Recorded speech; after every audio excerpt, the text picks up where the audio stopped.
I would say it's new. It's not new to rugby, but I suppose it's new for these specifically the Leinster players of that South African style blitz that we've come so used to seeing. So the pillars of their defense is the three Bs, so blitz, barge, and big hits. So they're what the defense is built upon, and you can see so many examples of that game where uh, the winger is almost trying to hit the second last pair of hands to try get man and ball, and the idea is full commitment from that player in, and everyone on the inside who's come up and the ball's gone past them is to scramble like hell. And the amount of times we saw on the weekend where La Rochelle actually started the game with a kick pass to get outside it, and I think that is a really effective. They scored later on in the game with that, off of an edge ruck.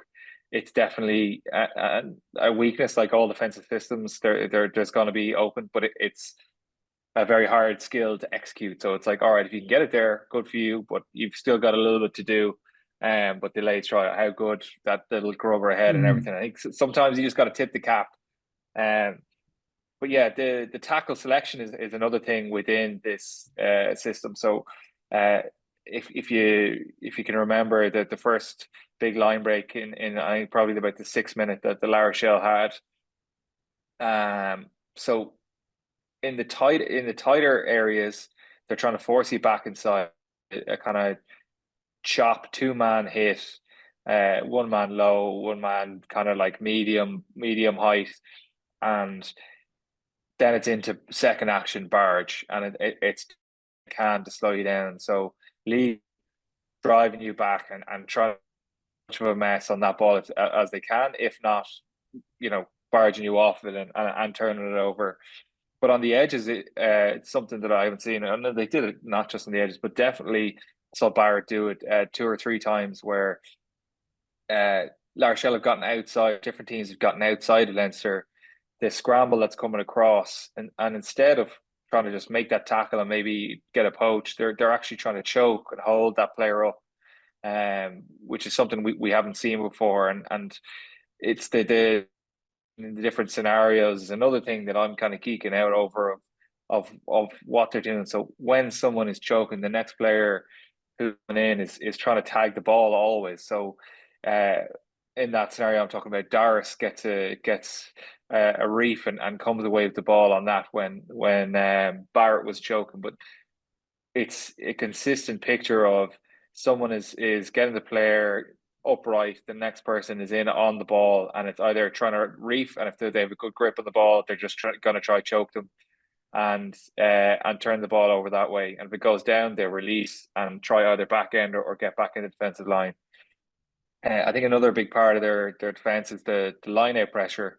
So like Max Deegan is in the URC leading the way with line out steals, but also it's having a different plan depending on the different scenario and letting teams win it in certain areas, have the opportunity to attack them off the next phase. I think like we talk about like closing out the game for Leicester, there was a line out on the right hand side, and it was a huge turnover where it actually Gibson Park gets in on the ball, but Leicester give La Rochelle the front on I think it was 6+1 line out, and they used what a lot of them do, which kind of spin. So you take the back corner.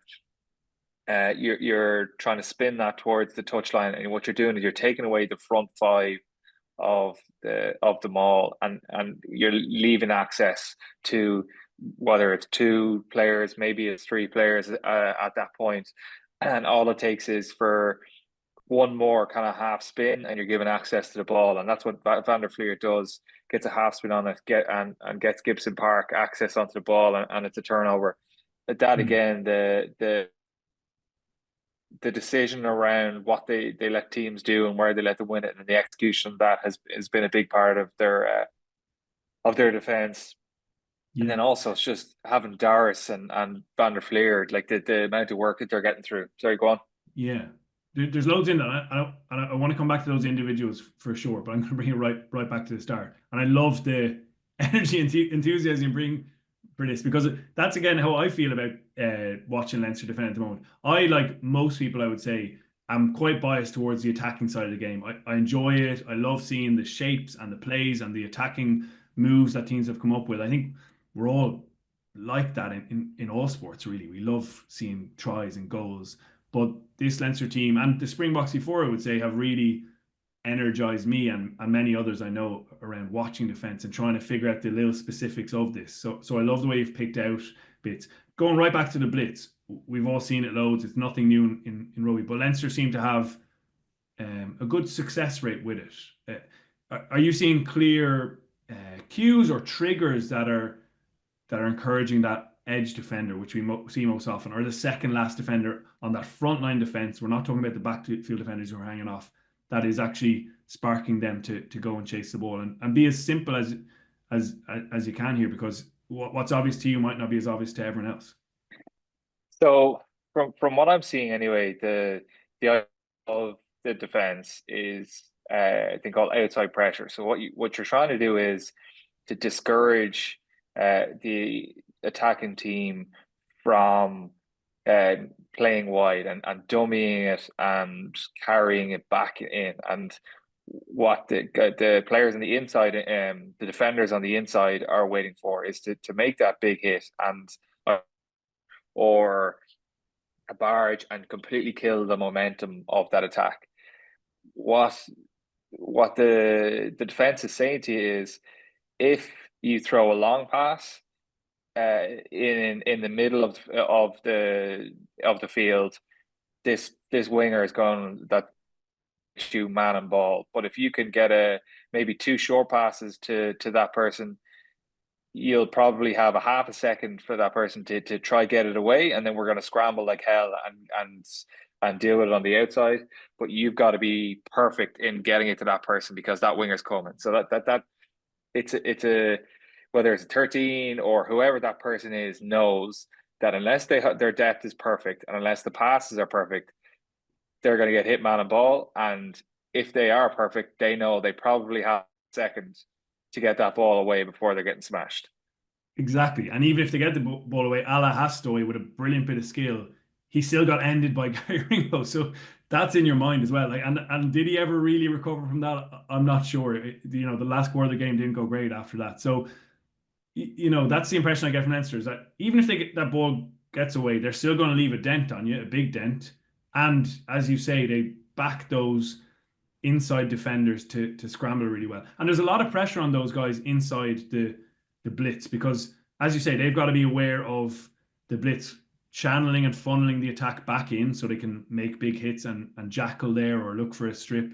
But they've also got to catch up, as Niamh Aber describes it, catch up to the outside if the ball does get outside. So it feels like those guys have had to become very aware, James, and extremely hardworking. Yeah, and that's another theme of it is working hard, and like the maximum effort of corner flagging when that ball. But I suppose the beauty of the system in this, and I would have loved to defend in this, is it gives full commitment and license to the outside defenders to just go. So they don't have to worry too much about either getting beaten or it being the right decision to go, because it's always the right decision to go. And again, there is a beauty in that of, if the ball does get away, it's going to be able to give time for those inside defenders to corner flag. If you get hit man and ball, we're all piling in on top of that, and if they step back inside, even better, because they're now in a compromised carrying position where they're no longer kind of running directly onto the ball with you standing still. It's the other way around. They're changing direction back in. You've already taken a few steps forward. So I'd say it's very enjoyable to be part of, but definitely tired